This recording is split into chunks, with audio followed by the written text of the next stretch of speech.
Welcome back to the channel, everyone. Greg here with Auto Body Training Solutions. This video I'm going to talk about door alignment. Getting the doors to fit right, checking to see if your hinges are bent, how to adjust them. And there's a few scenarios here that'll go into problems with the door. One could be it's been in a collision, the door gets replaced, maybe the fender, maybe you're not sure if the hinges are bent or not. Another is just age and the door will sag from wear and tear on the pins and bushings. And another is, we've all seen this one when it gets windy out. Somebody opens their door in about a 40-mile-an-hour wind and it bends backwards. And after that, the door is either scraping on the fender, maybe even caved it in. Usually it's pretty close in the front, you got a big gap in the back. So I'm going to show you how to diagnose all these and how to fix all these problems. Okay, the first thing I'm going to talk about is just a door that sags a little bit.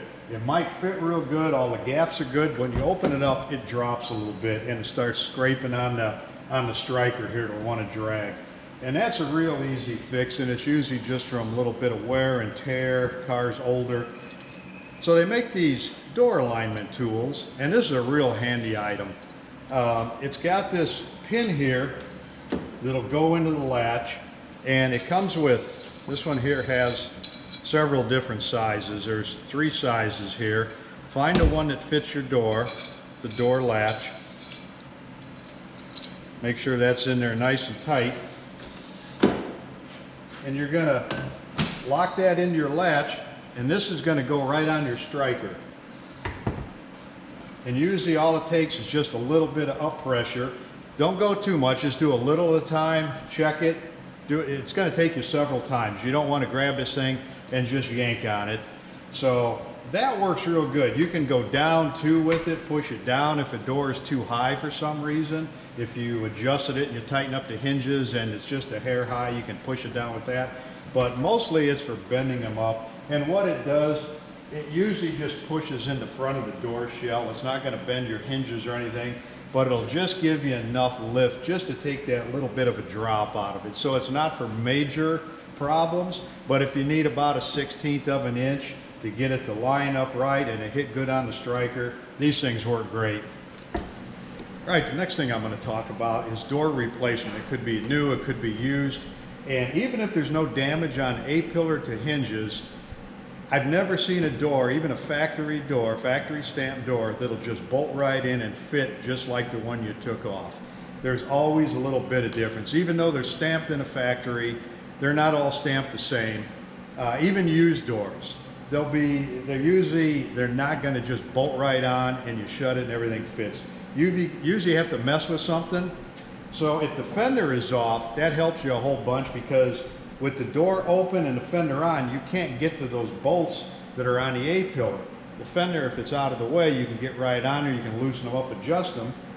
If the fender is on and you don't want to take it off, a lot of times you can take the wheel liner off and you can get up in here with a ratchet and loosen them up. But I'll show you a couple tricks, and this is to help you just get this. You got it close, but you just need to move it a little bit. Usually what happens, you loosen up the hinges and it drops, and you're trying to gauge where it was, and you pick it up a little more and you tighten it up and it's off. You got to start all over again.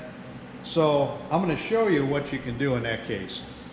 All right, if I got my door set pretty close, but I need to take this hinge forward just a little bit. I don't want to use the alignment bar and bend it because I've got adjustment in here. I'll snug these bolts up. I don't want them tight and I don't want them too loose. And I'm going to get a metal bar and put on this hinge and a 2 or 3 pound hammer and just tap on it a few times, and it'll just bump it up enough without loosening the hinges up and losing all your adjustments. Do a little at a time. Shut the door, see how it fits, do it again. If you've got the fender off and you go too far, do the same thing. Just tap that hinge slightly to the back. Like I said, what happens if you loosen those bolts up, and if you have a lot of adjustment, you'll go way too far, and then you're kind of backtracking, you're trying to figure out where it has to be, and it's just trial and error, back and forth, back and forth. So take your bar and just tap on that slightly, top, bottom, whichever hinge needs to go. Sometimes the door may need to go up or down depending on how it fits, and with your fender off, you do the same thing. You tap on a hinge on the top of it, push it down a little bit, and then go to the next one. Just take it slow and easy. Some of these will actually, sometimes on a lower hinge, you have to take these kick panels out because they might have a bolt going that way. And usually I'll leave those loose and just rely on the outside one and snug it up. That way I'm not in here fumbling around trying to find it. But that'll work real good to get it to fit. You can set your fender on there, and usually, a couple of bolts you can just put in by hand, and you can check your fender, check all your gaps, make sure it's everything. You got a little bit of adjustment in and out. If it's too far in or out on the bottom or top, that's also going to affect the way the height is. So you want to always check your fender too while you're doing this. If your fender is off and you have the front of that door pulled out too far and you've got real good gaps, and then you put your fender on and find out that the door needs to go in some, it's usually going to change your height on it, and then you're starting over again.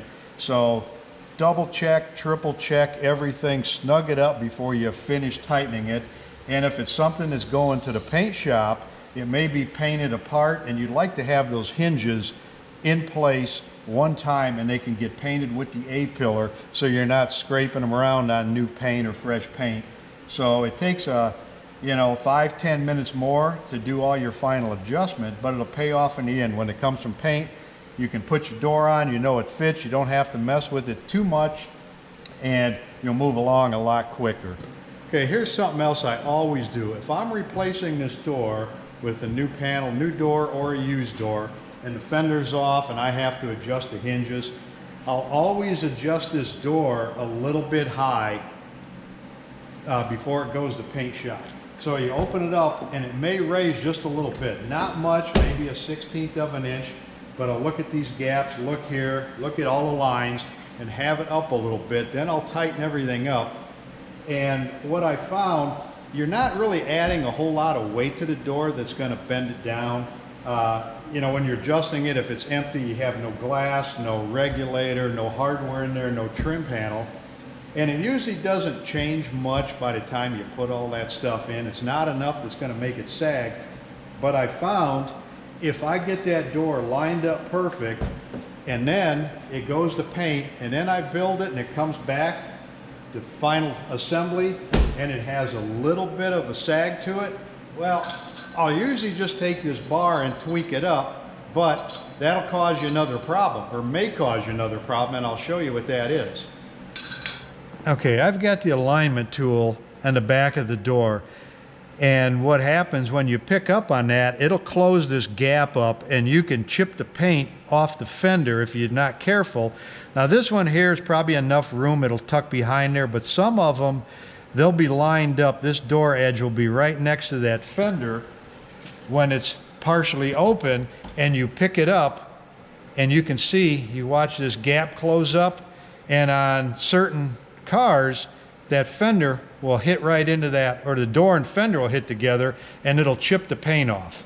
So keep an eye on that. Like I said, go a little at a time when you're adjusting these with that bar, and pay attention up here and save yourself a lot of problems. Now the last thing I want to talk about is if you had a door that the wind caught, open it up too far, or maybe sometimes somebody backing up and catch something with it and overextend it.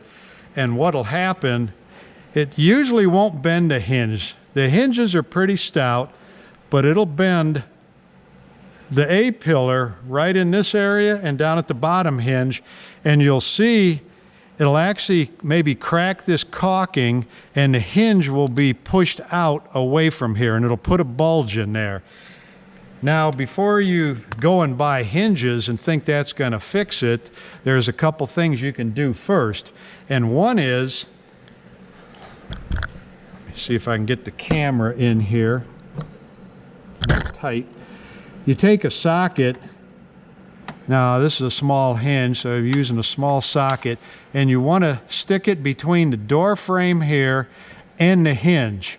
You put that in there, and then you start closing the door on it, and that'll get to a point right there where it's got that socket locked in.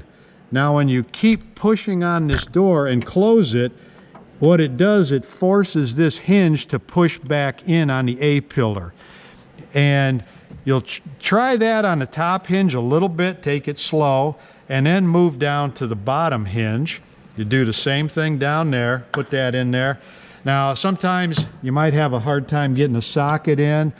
I've got some piece of metal. Sometimes those will fit in there, but you don't want to put it on the A-pillar itself. You want to wedge something between the door and the hinge, and what it does, that takes all the gap out of it, and it'll lock that hinge up, so when you're pushing the door in, it'll force this hinge to push this A-pillar back in.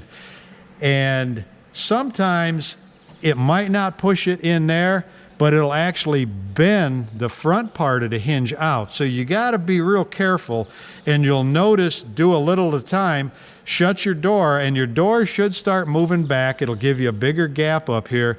But if it starts to push the door away from your fender, if the door is sticking out too far, it's time to stop. And you probably have to take the fender off, the door off, and then do some hammering on this A-pillar here to get that flattened out.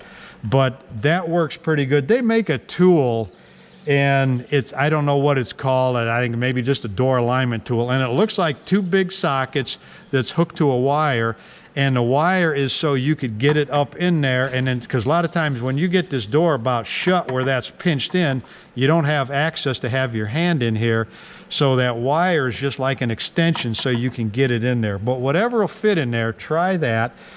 And before you even, if that does it partially, you always want to check the door check here. These are prone to getting stretched out.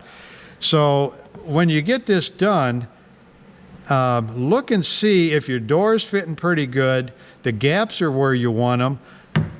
Open the door up all the way and then compare it with the other side, on the opposite side, that door, and see if it opens up the same distance. If it opens up too wide, where like the door is sticking straight out, chances are it's this door check, because inside here there's the hardware that locks it in, that makes it stop.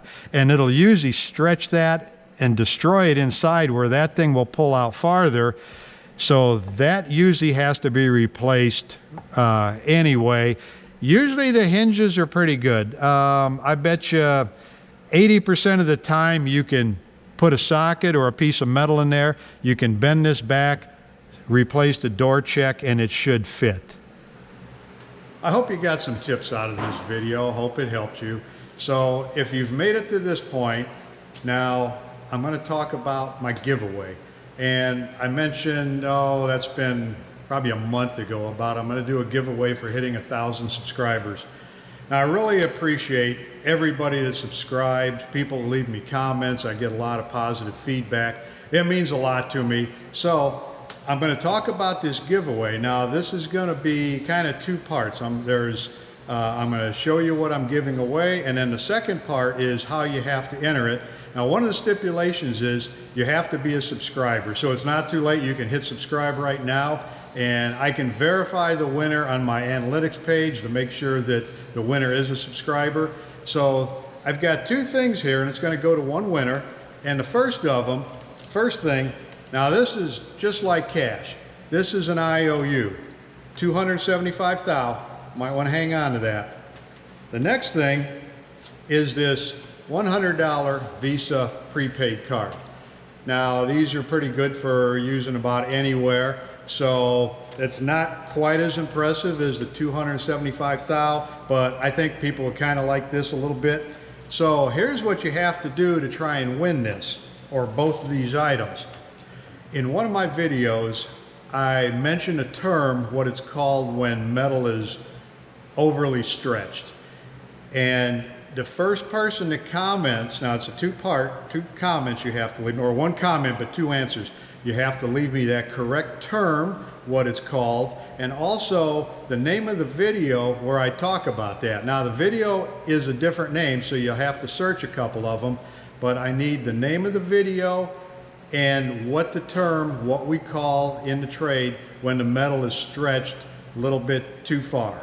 So the first person who I get the correct answer to both of those parts will win the gift card and the IOU. So once again, I really appreciate all the support, and hopefully I'll be having some good videos that you will enjoy. So if you like this video, give me a thumbs up, leave another comment, and remember, hit that subscribe button.